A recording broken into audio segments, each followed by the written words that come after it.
আজকে আমার ভাই রক্ত দিয়েছে, আমার ভাই জীবন দিয়েছে, আমার ভাই হসপিটালে ঢুকে দিলে মরছে, আমার ভাই জেলখানায় অবরুদ্ধ অবস্থায় আছে, আমার ভাই কবরের মধ্যে চলে গেছে। ওদের বিচার না করা পর্যন্ত রাজপথ ছাড়বে না ইনশাআল্লাহ। আমার খুনি হাসিনার সাথে কোনো সমঝোতা নাই, কোনো বৈঠক নাই, শুধু পথ এবং মত একটাই, ওই বিচার থেকে রাজপথ ছাড়বে না ইনশাআল্লাহ। ভাই আমার, শেখ হাসিনা আমাদের রক্ত নিয়েছে, আমাদের জীবন নিয়ে সিনেমা খেলছে। আমি প্রশাসনের ভাই থেকে বলতে চাই, আমি আর্মি থেকে বলতে চাই, পুলিশ থেকে বলতে চাই, জনগণের টাকায় বুলেট যেন জনগণের বুকে বিদ্ধ না হয়। আপনারা জনগণের পাশে থাকবেন। ইসলামী আন্দোলন বাংলাদেশ পেশার চরমনাই প্রথম থেকে ছিল, আছে, থাকবে ইনশাআল্লাহ।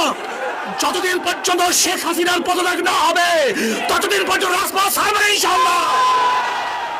যদি কেউ আমাদের মধ্যে শেখ হাসিনার সাথে হাতাহাত করার প্ল্যান করে, ষড়যন্ত্র করে, তাহলে আমরা তাদেরকে নির্যাতন হিসাবে ঘোষণা করছি।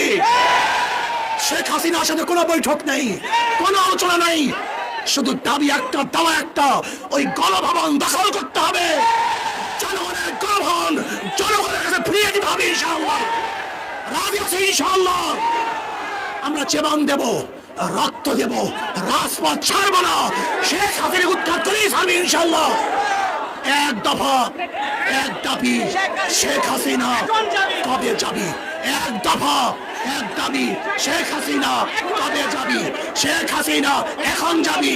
এক দফা, এক দাবি, ইনশাআল্লাহ।